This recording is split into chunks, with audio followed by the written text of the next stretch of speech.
ಕೊನೆಯದಾಗಿ ನಾನು ಹೇಳುವುದು ನಾಬಾರ್ಡ್ ವಿಷಯದಲ್ಲಿ ಅತ್ಯಂತ ಶುದ್ಧವಾದಂತಹ ಸುಳ್ಳನ್ನ ಮುಖ್ಯಮಂತ್ರಿಗಳು ಹೇಳ್ತಾ ಇದ್ದಾರೆ.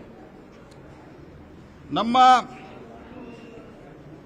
ರಾಜ್ಯದ ನಾಬಾರ್ಡ್ಗೆ ಕೊಟ್ಟಂತಹ ದುಡ್ಡೇನಿದೆ ಇದು ಕೇವಲ ಕರ್ನಾಟಕಕ್ಕೆ ಕಮ್ಮಿ ಆಗಿಲ್ಲ, ಇಡೀ ದೇಶದಲ್ಲಿ ಎಲ್ಲ ರಾಜ್ಯಗಳು ಕಮ್ಮಿ ಆಗಿದೆ. ಕರ್ನಾಟಕಕ್ಕೆ ಆ ಲೆಕ್ಕಕ್ಕೆ ಇಡೀ ಬೇರೆ ರಾಜ್ಯಕ್ಕೆ ಹೋಲಿಸಿದ್ರೆ ಜಾಸ್ತಿ ಕೊಟ್ಟಿದ್ದಾರೆ. ನಾಬಾರ್ಡ್ಗೆ ದುಡ್ಡು ಹೆಂಗ್ ಬರ್ತದ? ಬ್ಯಾಂಕ್ಗಳೇನು PSL ಲೋನ್ ಕೊಡಬೇಕು, ಪ್ರಯಾರಿಟಿ ಸೆಕ್ಟರ್ ಲೆಂಡಿಂಗ್ದಲ್ಲಿ.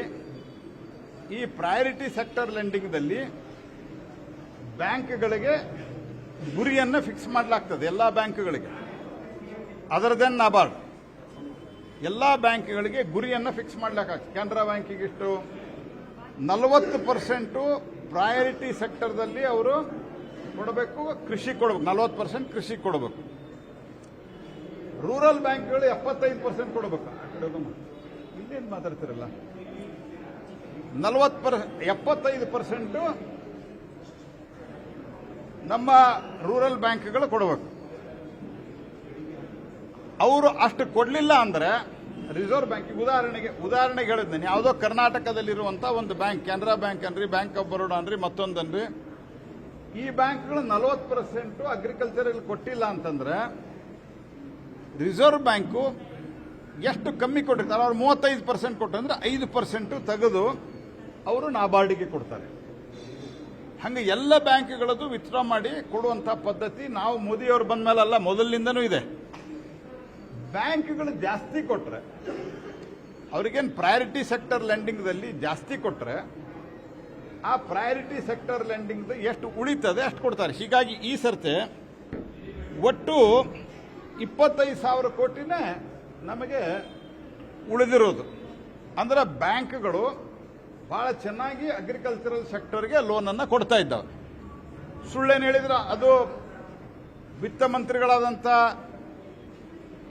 ಸಹೋದರಿ ಶ್ರೀಮತಿ ನಿರ್ಮಲಾ ಸೀತಾರಾಮನ್ ಅವರು ಇದ್ರ ಪ್ರೊಸೆಸಿಂಗ್ ಇದೆ, ನಿಮ್ಮ ಕಾಲದಿಂದನೂ ಕಾಂಗ್ರೆಸ್ ಕಾಲದಿಂದನೂ ಹಿಂಗೆ ಇದೆ ಅಂತ ಹೇಳಿದಾಗ ಹೊರಗೆ ಬಂದೇನು ಹೇಳಿದ್ರು? ನ್ಯಾಷನಲೈಸ್ಡ್ ಬ್ಯಾಂಕ್ ಹೋದ್ರೆ 7% ಆಗ್ತದೆ. ಯಾರು ಹೇಳಿದ್ರಿ? ಸಿದ್ದರಾಮಯ್ಯನವ್ರು. ಯಾಕೆ ಸುಳ್ಳು ಹೇಳ್ತೀರಿ ನೀವು ಜನಕ್ಕೆ? ನ್ಯಾಷನಲೈಸ್ಡ್ ಬ್ಯಾಂಕ್ ಇರಲಿ, ಕೋಆಪರೇಟಿವ್ ಇರಲಿ, ಭಾರತ ಸರ್ಕಾರ 4%ದಲ್ಲೇ ಕೊಡೋದು. ಅಂದ್ರೆ ಯಾರು ಸರಿಯಾಗಿ ರಿಪೇಮೆಂಟ್ ಮಾಡ್ತಾರೆ ಆ ರೈತರಿಗೆ 3% ಇಂಟ್ರೆಸ್ಟ್ ಸಬ್ವೆನ್ಷನ್ ಭಾರತ ಸರ್ಕಾರ ಕೊಡ್ತದೆ. ನಾವು ಫ್ರೀ ಆಗಿ ಕೊಡ್ತೀವಿ 0%. ಅನೇಕ ಸರ್ತೆ ನಿಮ್ಮನ್ನು ಬೆದರಿಸ್ತಾರ ಅವರು, ಏನಪ್ಪ ಹೇಳಪ್ಪ ಅಂತ ಹೇಳಿ. ಅವತ್ತು ನೀವು ಈ ಪ್ರಶ್ನೆ ಕೇಳಿದಾಗ ಡೆಲ್ಲಿಯಲ್ಲಿ ಬೆದರಿಸಿದ್ರು ಒಬ್ಬ ಪತ್ರಕರ್ತರನ್ನ. ನಾನು ಹೇಳೋದು 4% ನ್ಯಾಷನಲೈಸ್ ಬ್ಯಾಂಕ್ ಸಿಗ್ತದೆ ಸಿದ್ದರಾಮಯ್ಯನವರೇ. ಎಷ್ಟು ಸುಳ್ಳುಗಾರಿದ್ದೀರಿ ನೀವು? ಸುಳ್ಳು ಹೇಳಲಿಕ್ಕೆ ಏನಾದ್ರೆ ನೊಬೆಲ್ ಪ್ರಶಸ್ತಿ ಇದ್ರೆ ಅದು ಸಿದ್ದರಾಮಯ್ಯ ಕೊಡಬೇಕು. 4% ಅದು ನಾಬಾರ್ಡ್ಕಿರಲಿ, 4% ನ್ಯಾಷನಲೈಸ್ ಬ್ಯಾಂಕ್ ಇರಲಿ, 4% ರೂರಲ್ ಬ್ಯಾಂಕ್ದಾಗಿರಲಿ ಕೊಡ್ತೀವಿ. ಸನ್ಮಾನ್ಯ ಯಡಿಯೂರಪ್ಪನವ್ರು ಇದ್ದಾಗ ಇದನ್ನು 0% ಮಾಡಿದ್ದೆ ನಾವು. ಅದು ಭಾರಿ ದೊಡ್ಡ ಆಕ್ಟಿಂಗ್ ಮಾಡಿ ನೀವು ಬೆದರಿಸಿ ಪತ್ರಕರ್ತರನ್ನ ನೀವು ಕ್ರೆಡಿಟ್ ತಗೊಳಕ್ ಹೋಗ್ತೀರಿ ನೀವು. This is all bogus. ಜನರನ್ನ ತಪ್ಪು ದಾರಿಗೆ ಎಳಿಲಿಕ್ಕೆ ಹಿಂದೆ ಫೈನಾನ್ಸ್ ವಿಷಯವನ್ನ ಎತ್ತಾ ಇದ್ರು. ಅದರಲ್ಲೂ ನಾವು ಹೇಳಿದೆ ಫೈನಾನ್ಸ್ ಕಮಿಷನ್ ನಾವು ಬಂದ ಮೇಲೆ ಆಗಿದ್ದಲ್ಲ. ಈ ರೀತಿ ಒಬ್ಬ ಸುಳ್ಳುಗಾರ ಸಿದ್ದರಾಮಯ್ಯ ಇವರು. ಹಿಂದೆಲ್ಲ ನಾವು ಸುಳ್ಳು ರಾಮಯ್ಯ ಅಂತ ಕರಿತಿದ್ವಿ, ಇದು ದೊಡ್ಡ ಸುಳ್ಳುಗಾರ ಸಿದ್ದರಾಮಯ್ಯ. ಇಂಥ ಒಬ್ಬ ಸುಳ್ಳು ಹೇಳುವ ಮುಖ್ಯಮಂತ್ರಿಗಳನ್ನ ಕರ್ನಾಟಕ ಹಿಂದೆಂದೂ ಕಂಡಿಲ್ಲ, ಬಹುತೇಕ ಮುಂದನೂ ಕಾಣೋದಿಲ್ಲ. ನಾಬಾರ್ಡ್ದಲ್ಲಿ ವಿಷಯ ಬಹಳ ಸ್ಪಷ್ಟ ಇದೆ. 4% ನೀವು ಕೊಡೋದೇ ಇದ್ರೆ ನಮ್ ಕಮ್ಮಿ ಆಗುತ್ತೆ ರೈತರಿಗೆ. ನ್ಯಾಷನಲೈಸ್ ಬ್ಯಾಂಕ್ದಲ್ಲಿ ನೀವು 4% ತುಂಬಿಡ್ರಿ, ಮುಗಿದೋಯ್ತು. There is no problem. ನಿಮ್ಗೆ ಇಷ್ಟೆಲ್ಲ ಜಂಜಟನೇ ಇಲ್ಲ ನಿಮಗೆ.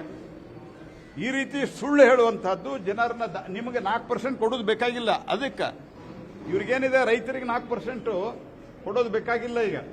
ಅದಕ್ಕೆ ಈ ರೀತಿ ಸುಳ್ಳು ಹೇಳಿ ಕೇಂದ್ರದ ಮೇಲೆ ಗೂಬೆಯನ್ನು ಕುಡಿಸುವಂತ ಪ್ರಯತ್ನವನ್ನು ಮಾಡ್ತಾ ಇದ್ದಾರೆ.